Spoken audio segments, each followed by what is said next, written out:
Let's pray. Father, we come this morning expecting to hear from you. And I do pray, God, that as we do open up your word and as we look at this section of scripture that I think oftentimes we just kind of pass over really quickly to get to the resurrection. I pray that what we read today would impact our lives. As we watch and observe how your death on the cross that day impacted people directly and immediately, I pray it would have that same impact on us. And God, that we could leave here encouraged in our faith, strengthened, God, in our resolve to serve you and to know you. So I do pray you would bless this time, you would be glorified in it, and we ask these things in Jesus' name. Amen. Hey, as we look at this is a section oftentimes, and maybe if you're really honest, when you read the Gospels, you get to this area and you kind of go, I want to get to the resurrection. I don't really care about this. And we kind of blow through it. Yet, there's some profound things that happened immediately upon the death of Jesus, or right after, that I think we need to pay attention to. Part of that is God's providence in working his plan. And I believe even as believers, we have an easier time accepting miraculous things from God and watching him do the miraculous, but the everyday working in our life, the providence, we kind of ignore that and we don't pay attention to that. So I want to challenge us today to think about that in our own lives. That, you know what? The same God that was there that day with those soldiers and with Joseph and Nicodemus is the same God that's with us today. And we need to know that. And we need to hang on to that. So we're going to do a little bit of drama as we go through this so we can kind of get involved. If you remember, we left off, Jesus has just died on the cross. He yelled out, "It is finished, it's done." And then the next thing we read, check this out in verse 54. So when the centurion and those who were guarding Jesus, who were guarding Jesus, saw the earthquake and the things that had happened, and they feared greatly, saying, "Truly, this was the Son of God." Now, I think if we kind of just try and get into this is radical of what's going on. Jesus has just died on the cross. These guys, a centurion, obviously the name kind of implies, would have been over 100 people. Today in the military, probably a company commander is what we think of, maybe a captain or a major, something in that way. But, here's this guy. He's a hardened soldier. He's into soldiering, and that's what he does. Now, something I find fascinating on a side note, and check this out for homework. Like Google, get a Bible program and kind of check out centurion. And notice something, every time a centurion is mentioned in Scripture, it's always in a positive light. They're always doing something good. That's interesting. That just so intrigues me about the whole, military of Rome at that time and how God was working in their lives. But now back to this guy. Here's this guy. I believe him and his crew, I believe they've been with Jesus throughout this ordeal. I think they were there at the trials, listening to the bogus charges brought against him, knowing that he was innocent. I believe some of these guys punched him. They were the ones there when Jesus was punched. Remember when the soldiers punched him, mocked him, made fun of him? I believe it was these guys. And they're there, and then I believe it's these guys that nailed him to the cross. And all of that going on, listen, that's who they were. And they weren't there because they wanted to be there. They were there because they're soldiers, and that's what they were supposed to do. And they show up that day, and they do their duty. And they nail this guy to the cross. I personally think, this is opinion, I think they thought he was some kind of weirdo. They knew he was innocent. Pilate said he was innocent. They saw the trials, and here's what I think they're thinking. This dude is no way close to being any kind of king because no one's following him. And he won't say anything. He's just a little odd. And maybe that was in their hearts, they're thinking that way. And then They're standing there.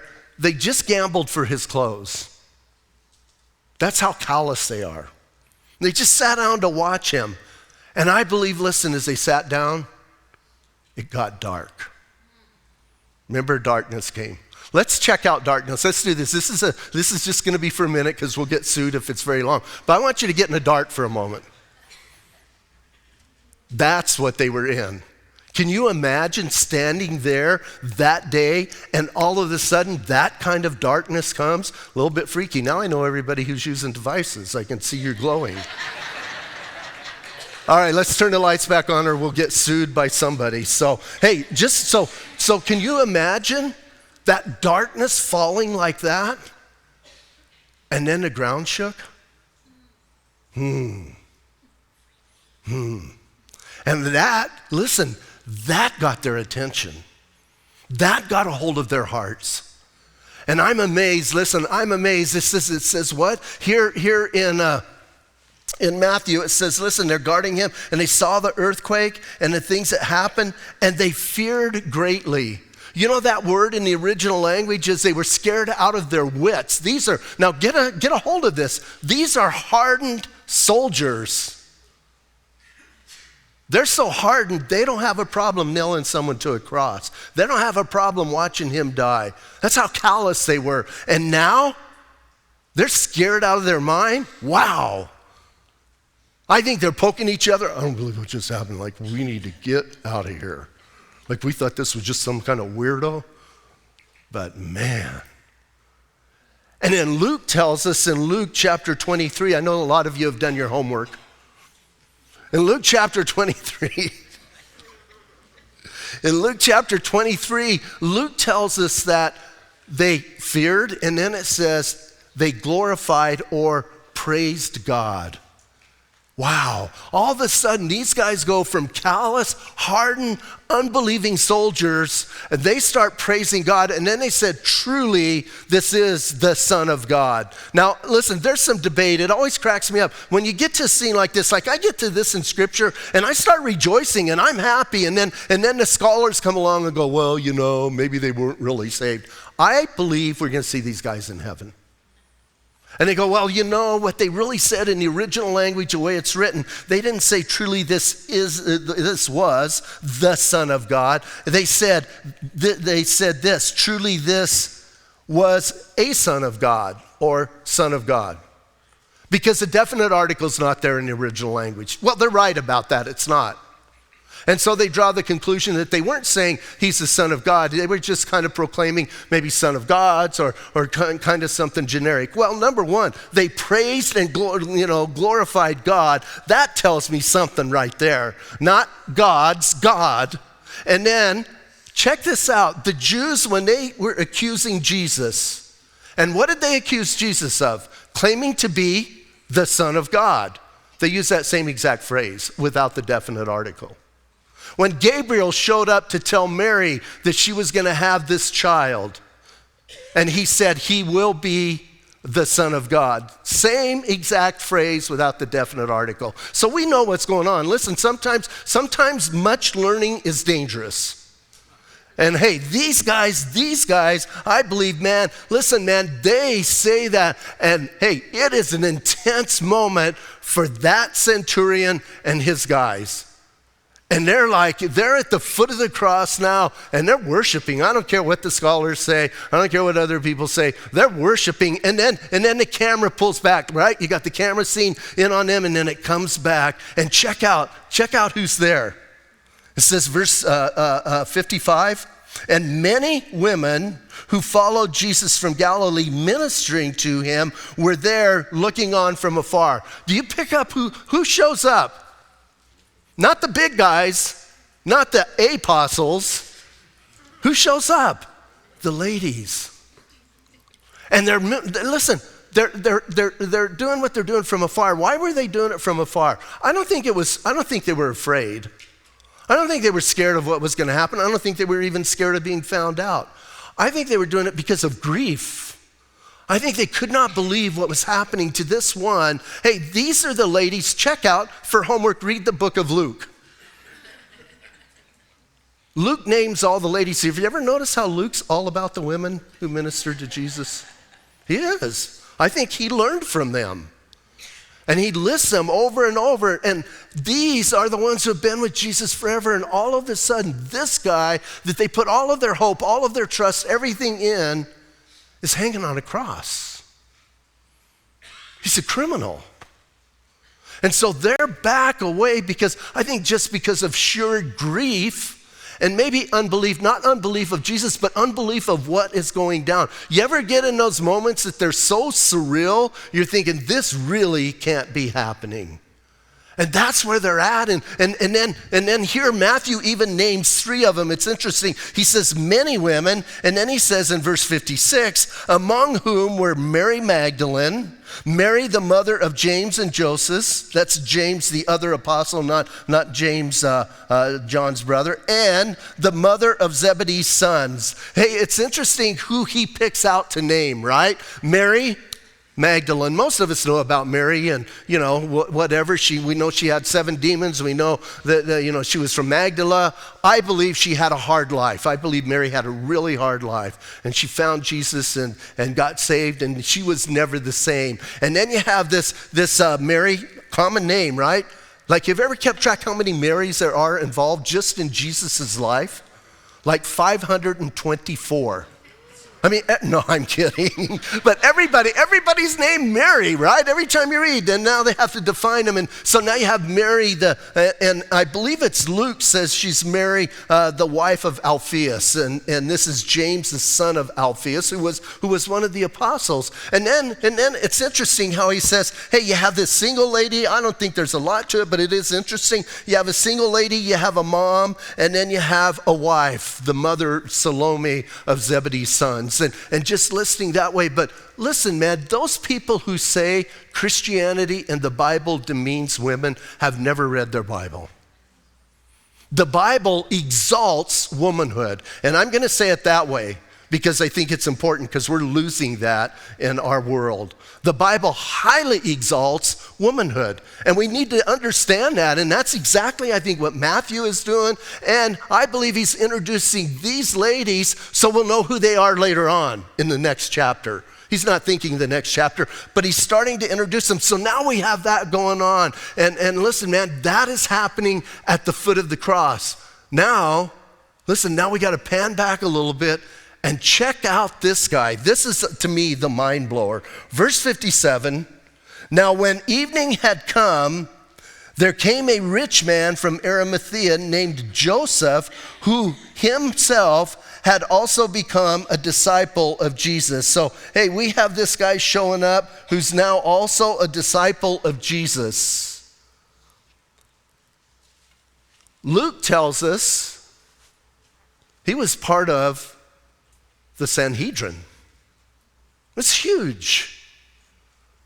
Now, I think it's John tells us he's got a partner. You remember who his partner is? Nick at night, right? Remember Nicodemus who came at night? And he's now with Joseph. So these two guys go, and I want us to think about this for a moment because, some people go, well, these guys weren't they weren't very good believers because they were kind of undercover Christians. And they begin to judge him, especially Nick, because he came at night and did things. And obviously, they stayed part of the Sanhedrin up to the end. Listen, I'm not saying they agreed with what the Sanhedrin was doing to Jesus, but they were part of that council. And now, listen, in the heat of the battle, in the heat of the moment, who shows up? The undercover Christians. And I'm using that kind of, sarcastically. They weren't undercover Christians. Saints, we need to be careful about judging people. And we need to be careful about judging what they do or don't do for the Lord. And we need to not be, listen, last time I checked, none of you were the Holy Spirit. And we need to be careful on how we look at others and their service for the Lord. I am sure in many, many fellowships, these two would have been looked down on. Until now. And here's what blows my mind. Who shows up? Who shows up at the end? Joseph and Nicodemus. Who's not there? The big boys. Right? Where's the guy who walked on water? Pete. Where's the people who raised the dead, healed the sick? They saw everything. Where are they? I'll tell you where they're at. They're hiding. And then along comes Joseph, man. This guy blows my mind, and people go, well, it didn't cost him anything. It cost him everything. I guarantee you from this moment on, Joseph is no longer part of the Sanhedrin. From this moment on, probably some of his family abandons him and wants nothing to do with him. His social life just crashed. His Facebook followers, nothing. Hey, and it cost him a tomb. Well, I guess for 3 days, so it wasn't a big thing, but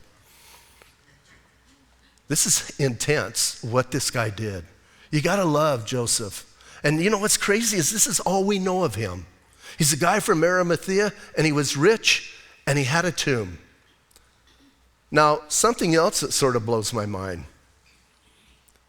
is the providence of God working through this situation. Oh, I think his providence is kind of evident with the centurion and stuff, but check this out.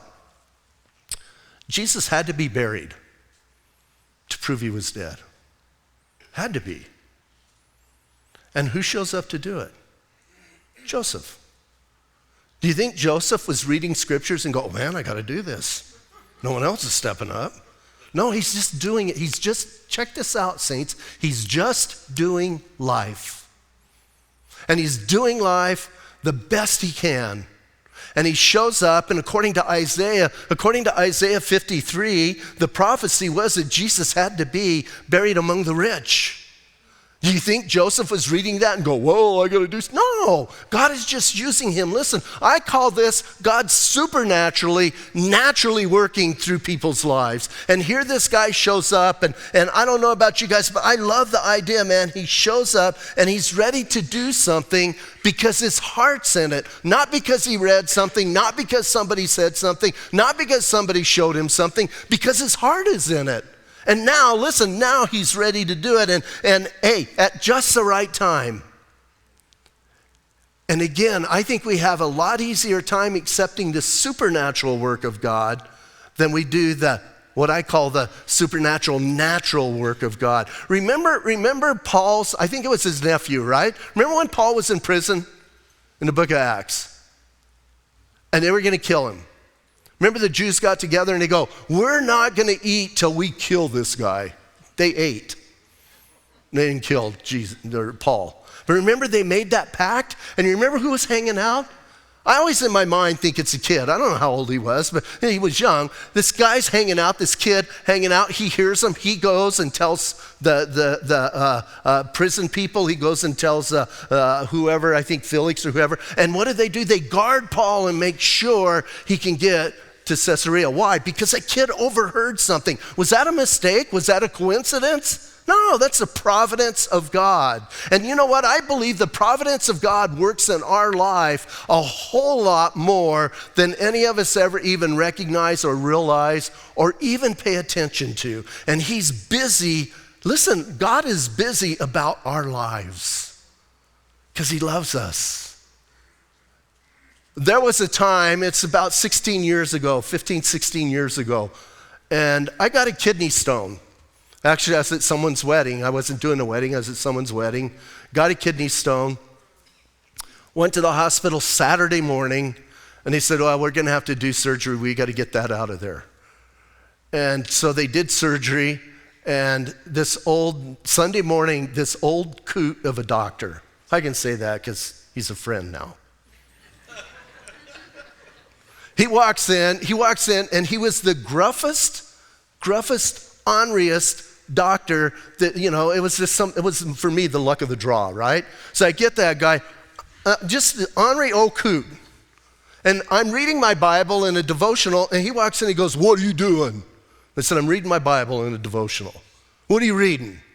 So I start sharing with him things, and he goes, why are you reading your Bible? I said, well, because I want to read my Bible, and I'm a pastor and stuff. If you're a pastor, then I need to get you out of here now. And I said, no, church is taken care of. You just, cool your jets, back up a little bit. It's about 9 o'clock. That's not going to work well.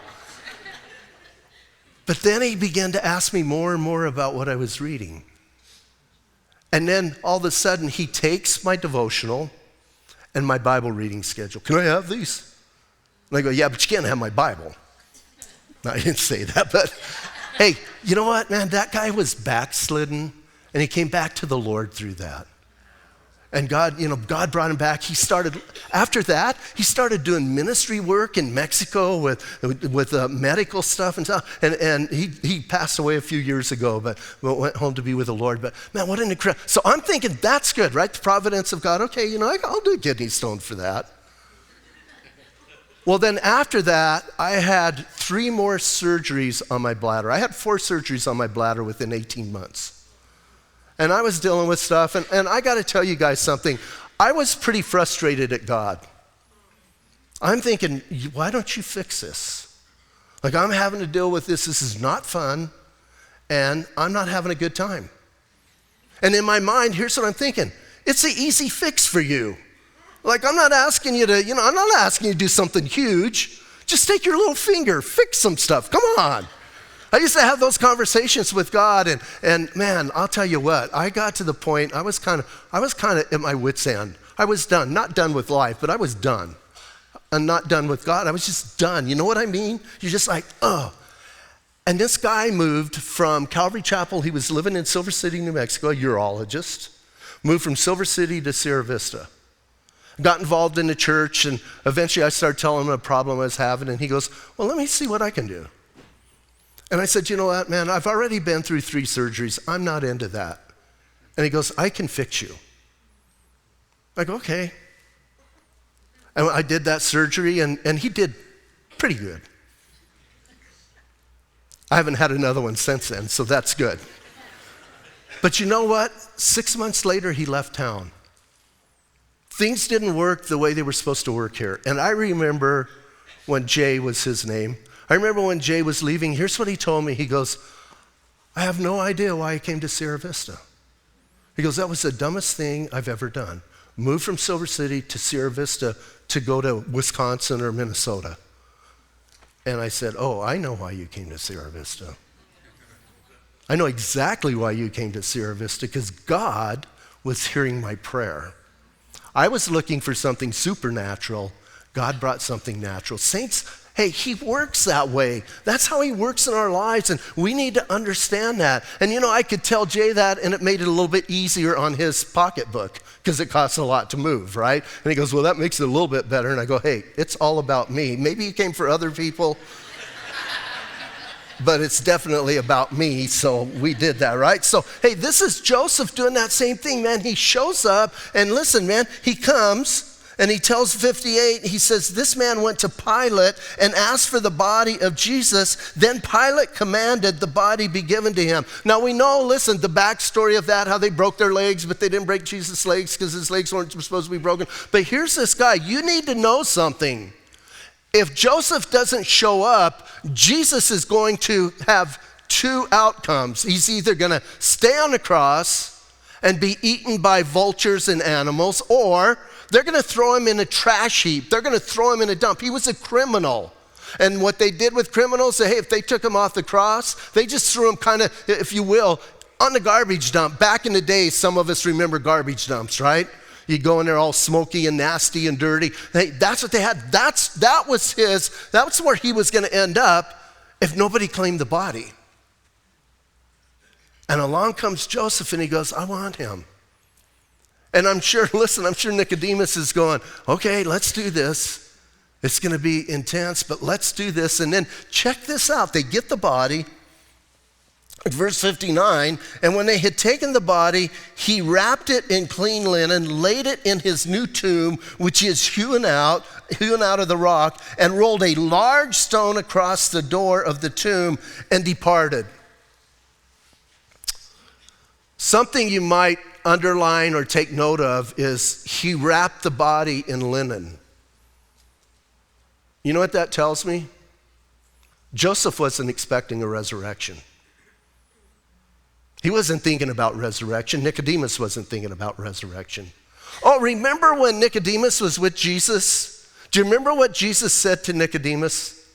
After their long conversation, a lot of us know, back and forth. But remember what Jesus kind of ended it all with this. Hey, Nick, if I be lifted up, I will draw all men to me. Jesus wasn't talking about us exalting him in praise. What was Jesus talking about? Hey, Nick, if I'm on the cross, if I get lifted up on a cross, I'm going to draw all men to me. Who shows up at the cross? Nick, I love that. I love that, man. He hid that in his heart all those, couple years, and then he shows up at the cross, and now they're not believing in a resurrection. Nobody right now is believing in a resurrection. They get him ready for burial, for permanent burial. Hey, if they were expecting the resurrection, they would have just stuck him in there and said, hey, it's okay, he's going to be out day after tomorrow. We don't have to worry about this. But they wrapped him because they're not believing it, and they put him in there, and then they put the large stone, right? The large stone was not to keep Jesus in.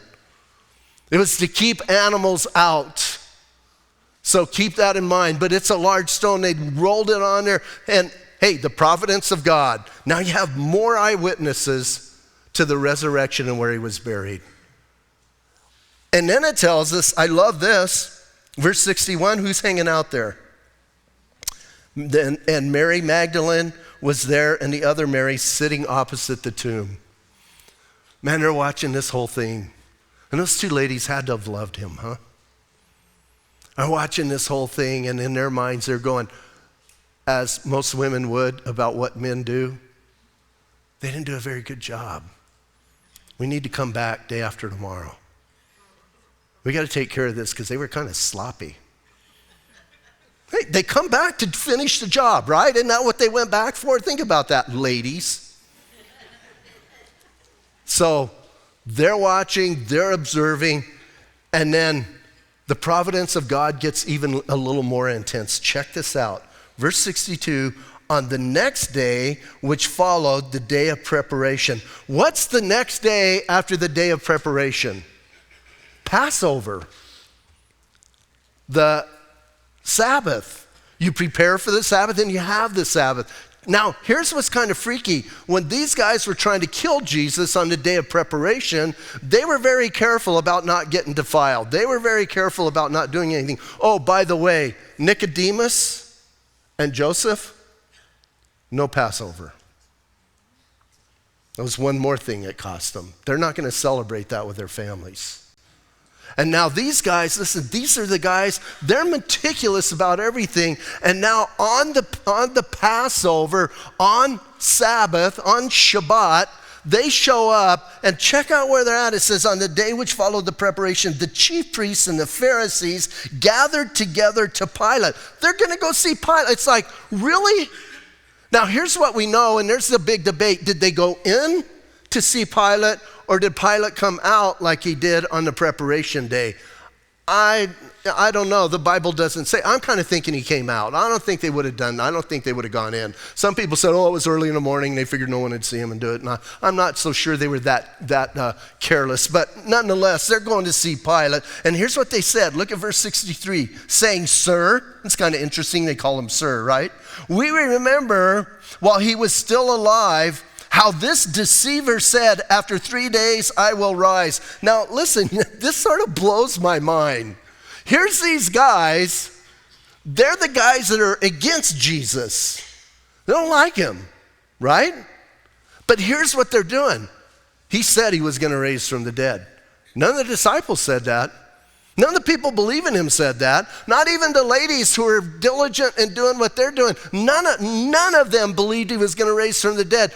The enemies, like, we're really worried this guy's going to raise from the dead, or they're going to steal his body, because we know what he said. When did Jesus say that? Here's what's interesting. In Mark chapter 12, we read it. In Mark chapter 12, Jesus said this. Some of the Pharisees and some of the scribes and Pharisees, then some of the scribes and Pharisees answered, saying, Teacher, we want to see a sign from you. But he answered and said to them, an evil and adulterous generation seeks after a sign, and no sign will be given to it except the sign of the prophet of Jonah. For as Jonah was 3 days and 3 nights in the belly of a great fish, so will be the Son of Man 3 days and 3 nights in the heart of the earth. Hey, they heard that, and they're kind of believing it. That's strange. Does that blow your mind a little bit? The providence of God. You see, we didn't need just Joseph's witness and testimony that he put him in that tomb and rolled a rock on it. We need some ironclad, hardcore witnesses. So of all the people God uses, he uses the Pharisees and the scribes. This like blows my mind. You kind of want to gather those guys up and go, oh, God so used you. Gets them together. They go to Pilate, and here's what they say. Hey, man, this deceiver, I love the way we refer to him. This deceiver said he was going to raise in 3 days. And then check out what their big fear is. In verse 64, it says, therefore, command that the tomb be made secure until the 3rd day, lest his disciples come by night and steal him away and say to the people he has risen from the dead. So the last deception will be worse than the first. So here's what they're saying, man. Give us some guards. Let us go make sure this does not happen. Oh, that is so God, huh? Hey, we need ironclad proof that he could not raise from the dead. Let's guard that tomb and take care of it. And I love what Pilate does. Listen, Pilate said to them, you have your guard, go your way. Now, here's what some people say. Some people say when he says you have your guard, he's telling them you have your temple guards, go your way. I don't think that's what he's saying. I read ahead. And remember when Jesus is gone, they tell the guards, say you fell asleep and we will cover for you with Pilate. The temple guards weren't accountable to Pilate. They were accountable to the chief priests. So I don't think it was temple guards. I think people who do that. Here's what I think Pilate is saying. He's got, a squad there probably, and he says, there's your guard, go make it secure. Here's your guard, go do it. So they march off with these soldiers. Again, soldiers, they couldn't be, if they were derelict of their duty, they had to suffer the consequences of whatever they were doing. So huge, huge thing. So go your way, make it secure. Verse 66, so they went and made the tomb secure, sealing the tomb and setting up the guard. Hey, not only was there a big rock rolled, now it's sealed up with wax to make sure no one can go in or out, and you got a squad guarding it. They're going to take turns. They're not all going to sleep at the same time. Isn't God cool? Hey, all of this is the providence of God. God supernaturally working naturally through people doing life. And I want to challenge us today, that same God is working in our world. And we need to ask God to open up our eyes that we could see, that we would understand. Do you remember when Elisha was sitting on, he got up early one morning, remember he's in that compound in the city, and he got up early one morning, went on the city wall, he's having an espresso. Remember he's kicked back, sipping on his espresso, and remember his helper comes to him and he goes, Elisha, why aren't you freaking out, man? What are you doing drinking espresso when these guys are surrounding us and you're acting so calm? Remember that? Some of you are going, that's not how my Bible reads. You need to get a better Bible.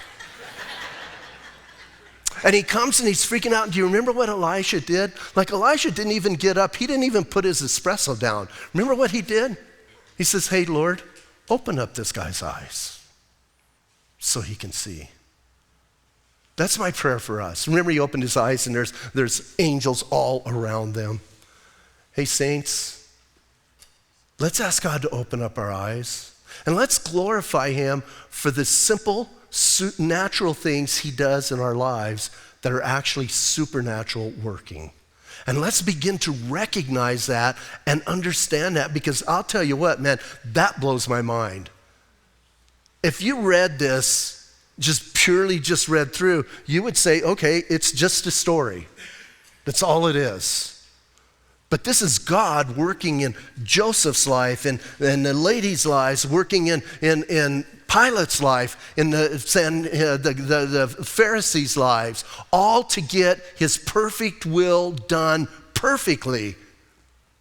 And that's our God. Gotta love him, huh? That's the kind of God I want to serve. That's the kind of God I want involved in my life. I don't want some little God that you kind of hang on a chain or something and can't do anything, man. They're kind of useless. I want a God who's working. Let's stand up and pray.